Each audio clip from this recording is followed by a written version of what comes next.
Pada Oktober 1999, di laga Turki melawan Jerman, terdapat sosok yang sangat mencuri perhatian. Dia adalah Sergen Yalçın. Sergen Yalçın merupakan salah satu bintang top pada masanya. Meski postur tubuhnya kecil, dia memiliki skill yang sangat mengagumkan. Dia bahkan memiliki kaki kiri mematikan yang sering dimanfaatkan dalam situasi tendangan bebas. Di laga melawan Jerman sendiri, Sergen sering membuat kiper Oliver Kahn kerepotan. Dia benar-benar menunjukkan skill olah bola di atas rata-rata hingga membuat 63.000 penonton yang hadir di stadion terus membicarakan namanya. Namun meski menunjukkan kemampuan yang tidak biasa di atas lapangan, Sergen hanya mampu membawa Turki menyudahi perlawanan Jerman dengan skor imbang 0-0. Dalam momen tertentu, mantan pelatih timnas Jerman Joachim Löw mengaku sangat terkesan dengan bakat Sergen Yalçın. Bahkan ia menyebut bila sang pemain sangat berpotensi menjadi yang terbaik di dunia. Sayangnya, Sergen menolak itu semua. Ya, Sergen tidak benar-benar serius dalam menggeluti olahraga sepak bola. Dia hanya menganggap olahraga ini sebagai hobi yang dibayar. Bahkan dia lebih senang berpesta, bergonta-ganti pasangan, hingga berjudi.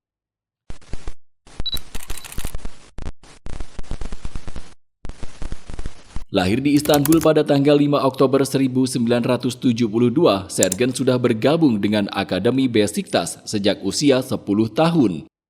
Dia dengan cepat mengembangkan bakatnya dan muncul sebagai nama paling mencuri perhatian di antara teman-temannya. Di usia 20 tahun, Sergen lalu mendapat kesempatan debut di laga melawan Gençler Birliği. Selanjutnya dia tampil dalam 18 pertandingan sepanjang musim dan memiliki kontribusi yang lebih besar pada tahun berikutnya. Pada musim panas 1993, Sergen terpilih sebagai bagian dari skuad Turki yang bertanding di ajang Mediterania Games di mana negaranya sukses memenangkan emas. Saat itu, terdapat pula nama Zinedine Zidane muda yang terus dibandingkan dengannya. Melihat kemampuan luar biasa sang pemain, mantan rekan setimnya Daniel Pancu meyakini kalau Sergen sangat layak bermain di tim-tim Eropa. Saat itu, Vicente Del Bosque juga beranggapan kalau Sergen menjadi sosok yang punya kemampuan untuk bermain di tim sekelas Real Madrid. Sergen sendiri didefinisikan sebagai pemain nomor 10. Dia mampu memadukan jangkauan umpan yang visioner dengan dilengkapi dribbling yang sangat membingungkan lawan. Belum lagi akurasi dan power tendangannya yang terkenal ganas. Saking fenomenalnya kemampuan tendangan Sergen Yalçın, laman The Guardian sampai mengatakan kalau sepakan pria Turki itu bisa menghancurkan asbak dari jarak 60 yard. Meski memiliki tubuh yang cenderung kecil, Sergen punya kelincahan yang amat mengagumkan. Jika saja kehebatan Sergen masih bertahan sampai era Lionel Messi muda dimulai, barangkali La Pulga bakal dijuluki sebagai Sergen dari Argentina. Secara teknis, kemampuan Sergen juga terletak pada kecepatannya. Dia memiliki kemampuan lari yang sangat luar biasa dan dapat berpikir cepat dalam mengambil keputusan. Maka dari itu, wajar bila mantan Presiden UEFA, Lennart Johansson, pernah mengatakan kalau Sergen punya kemampuan bermain untuk tim Eropa manapun. Selama membela Beşiktaş di periode pertamanya, Sergen selalu menjadi sorotan di setiap musimnya. Dia setidaknya mencetak rata-rata 8 gol per musim dan sukses memenangkan trofi Liga tahun 1992 dan 1995.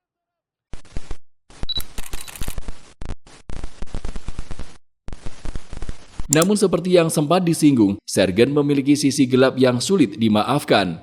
Di masa kejayaannya sebagai pesepak bola, dia sudah kecanduan pesta, bermain wanita, hingga berjudi.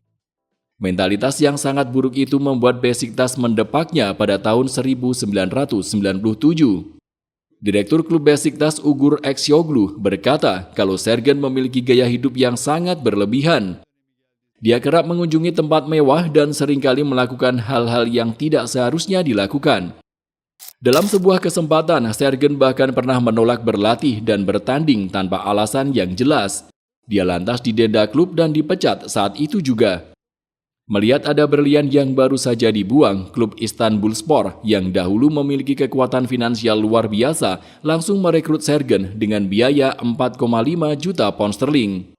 Saat ditinggal Sergen, Beşiktaş mengalami kemunduran dengan duduk di posisi 6 klasemen akhir.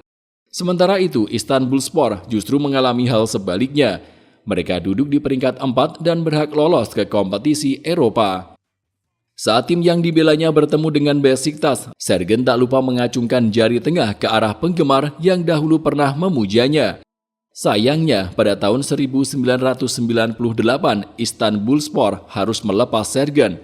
Pemilik klub menganggap proses yang dilalui menuju kesuksesan terlalu lama, sehingga mereka memilih mundur.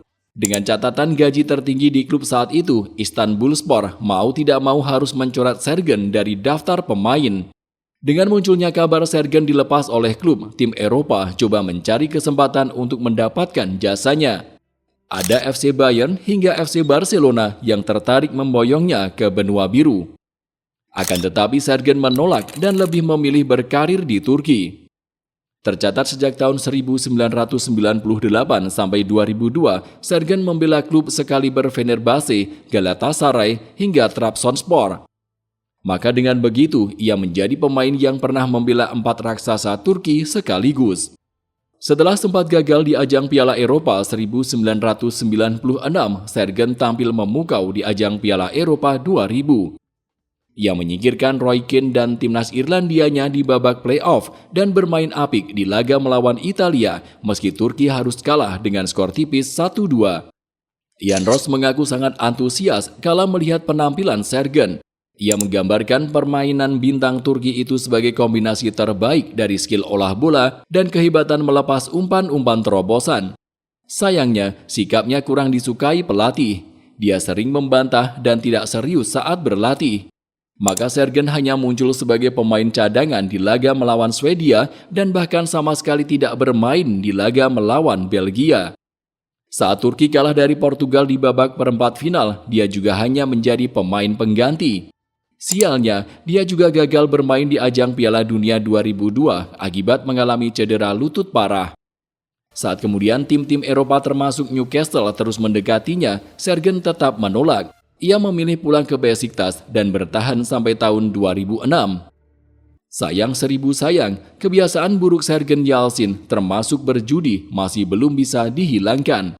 Dia pernah bertaruh atas nama dirinya sendiri hingga membuat klub harus memberi hukuman berat. Setelah pergi dari Besiktas, karirnya cenderung kian menurun. Dia bergonta-ganti klub dan memutuskan pensiun pada tahun 2008 dengan nama Eskişehirspor sebagai klub terakhir yang dibela.